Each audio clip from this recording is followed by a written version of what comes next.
बहुत शुक्रिया सुमित इस मार्केट अपडेट के लिए। आगे बढ़ते हैं, कुछ और खबरें। आत्मनिर्भर भारत पैकेज के ऐलान के बाद उस पर अमल तेजी से शुरू है। सीएनबीसी आवाज को मिली एक्सक्लूसिव जानकारी के मुताबिक सस्ता इंपोर्ट रोकने और घरेलू इंडस्ट्री को बढ़ावा देने के लिए सरकार ने ठोस रणनीति अपनाना शुरू कर दी है, जिसके तहत किचन आइटम्स, फर्नीचर, स्टेशनरी जैसे रोजमर्रा के सस्ते सामान के इंपोर्ट पर तत्काल शिकंजा कसा जाएगा। पूरी खबर जानते हैं, हम चलेंगे अपने ब्यूरो चीफ लक्ष्मण रॉय के पास, जो इकोनॉमिक पॉलिसी एडिटर भी हैं।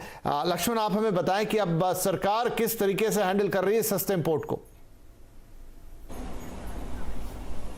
देखिए, पूरे जितना भी इंपोर्ट हो रहा है अभी देश में, और सस्ता इंपोर्ट हो रहा है जिससे घरेलू इंडस्ट्री को नुकसान हो रहा है, और जहां पर इस इंपोर्ट के विकल्प के तौर पर हम घरेलू उत्पादन बढ़ा सकते हैं, वैसे पूरे प्रोडक्ट की समीक्षा की गई और उसको दो कैटेगरी में बांटा गया। एक तो प्रोडक्ट ऐसा पाया गया जिनकी कीमतें काफी कम होती हैं लेकिन बड़े वॉल्यूम में वो यहाँ पे इंपोर्ट हो रही हैं, तो ऐसे आइटम के लिए सरकार ने 5 तरह के कदम उठाने का फैसला लिया है। पहला कदम तो ये होगा कि अलग अलग तरह की ड्यूटी लगाई जाएगी जिस प्रोडक्ट पर जैसे जरूरत पड़ेगी, जैसे एंटी डंपिंग ड्यूटी, काउंटर वेलिंग ड्यूटी, सेफगार्ड ड्यूटी, इस तरीके से। दूसरा, ऐसे प्रोडक्ट सस्ते होते हैं उनकी क्वालिटी बड़ी खराब होती है, तो वहां पे क्वालिटी कंट्रोल की शर्तें सख्ती से लागू की जाएंगी। फ्री ट्रेड एग्रीमेंट के तहत जिन जिन देशों से प्रोडक्ट आ रहा है उनके साथ एफटीए की समीक्षा की जाएगी और रूल ऑफ ओरिजिन को सख्ती से पालन किया जाएगा कि आखिर ये सामान बनकर कहां से आ रहा है।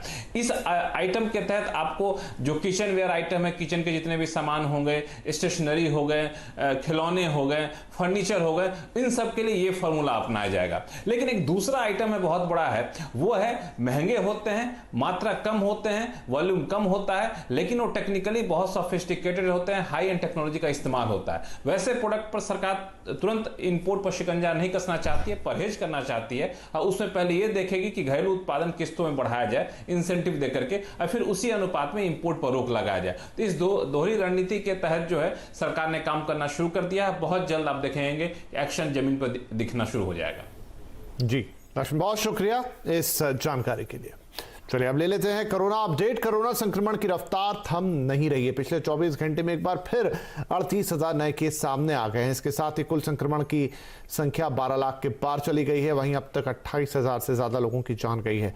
डिटेल के लिए बात करेंगे अपने संवाददाता आलोक प्रियदर्शी से। तो आलोक, कल एक थोड़ा सा रेस्पाइट था, 36,000 के आसपास केस थे, थोड़ी सी राहत आई थी, लेकिन आज फिर वही 38,000 के ऊपर पॉजिटिव केसेस हैं और अब हम 12 लाख के पार जा चुके हैं।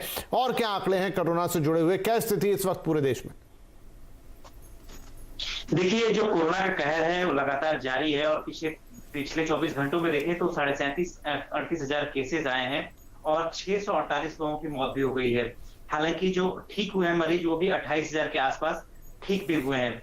अगर इस लिहाज से देखें तो जो देश भर में जो पिछले एक हफ्ते से लगातार 35,000 से ज्यादा मामले सामने आ रहे हैं, ये अपने आप में बहुत ही चिंता की बात है। और इसी लिहाज से अब देश भर में जो कोरोना मरीजों की संख्या है वो करीब 12 लाख के आसपास पहुंच गई है, 12 लाख क्रॉस भी कर गई है। तो ये अभी तक आंकड़ा है और पूरे दुनिया भर में देखें तो भारत तीसरे नंबर पे है, अमेरिका ब्राजील के बाद।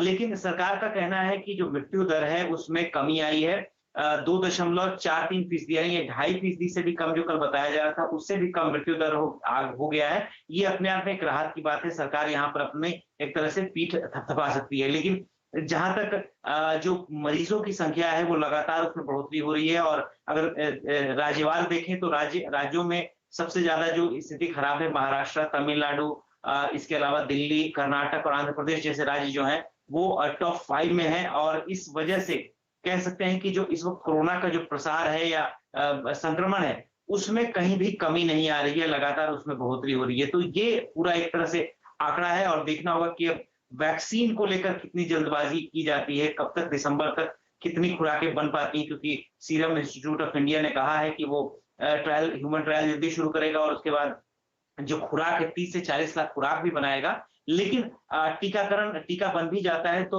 उसमें विशेषज्ञों का यह भी कहना है कि इसमें करीब 1.5 से 2 साल लग जाएंगे सभी देशों में लोगों को टीका लगाने में। तो एक बड़ी चुनौती है, बड़ी लड़ाई है और कितनी जल्दी और कितनी एफिशिएंटली देखना होगा कि देश के वैज्ञानिक और सरकार लड़ पाती है, ये दिलचस्प रहेगा।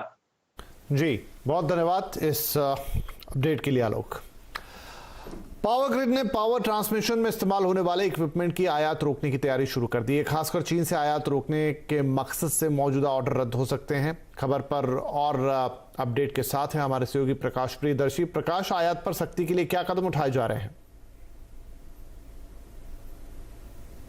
देखिए, पावर सेक्टर में जिन इक्विपमेंट्स का इस्तेमाल होता है उसके लिए ज्यादातर चीन के ऊपर निर्भरता है और उसको रोकने के लिए पिछले कुछ समय से ऊर्जा मंत्रालय कई तरह के फैसले ले रहा है। उसमें अपना एक नया डेवलपमेंट ये है कि खासकर ट्रांसमिशन लाइन और पावर ट्रांसमिशन सिस्टम से संबंधित जिन इक्विपमेंट्स का इस्तेमाल हो रहा है और उसके लिए जो मौजूदा ऑर्डर्स दिए गए हैं उसकी समीक्षा के निर्देश ऊर्जा मंत्रालय ने पावर ग्रिड को और सभी राज्यों को दिए हैं। क्योंकि इसमें दो तीन तरह की बातें हैं। पहला तो ये कि राज्यों के अपने ट्रांसमिशन डिस्ट्रीब्यूशन के प्रोजेक्ट्स चल रहे हैं। दूसरा, जो इंटर स्टेट प्रोजेक्ट्स हैं वो ज्यादातर पावर ग्रिड तैयार कर रहा है। और तीसरा इसमें ये है कि आपातकालीन स्थितियों के लिए, मसलन कोई प्राकृतिक आपदा आ जाए, उसके लिए राज्यों के अंदर और या फिर रीजनल लेवल पे इक्विपमेंट्स जो हैं उसकी एक इन्वेंट्री रखना जरूरी होता है। उसके लिए भी काफी बड़े ऑर्डर्स चीन की कंपनियों को दिए गए हैं। अब उसकी समीक्षा करने को कहा गया है और साथ ही साथ वैकल्पिक मार्केट तलाशने को कहा गया है। इसका सीधा मतलब यह है कि चीन की कंपनियों को जो ऑर्डर्स मिले हैं वो रद्द किए जा सकते हैं, क्योंकि ऊर्जा मंत्रालय ने कहा है कि वैकल्पिक मार्केट तलाशी और साथ ही साथ जिन इक्विपमेंट्स की मैन्युफैक्चरिंग देश के अंदर ही हो रही है उसका इस्तेमाल किया जाए। तो इसका मतलब यह है कि जो देशी कंपनियां हैं, जो देश के अंदर मैन्युफैक्चरिंग करने वाली कंपनियां हैं, उसको एक बड़ा ऑर्डर जो है वो मिल सकता है। जी, बहुत शुक्रिया। तो कुल मिलाकर चीन पर चौतरफा शिकंजा कसने की तैयारी है और इसके लिए भारत सरकार अलग अलग नियमों में कर रही है बदलाव। चलिए कुछ और खबर। यूपी के गाजियाबाद में पत्रकार विक्रम जोशी की हत्या, राहुल प्रियंका का योगी पर वार, ये सारा डिटेल इस ब्रेक के उस पार।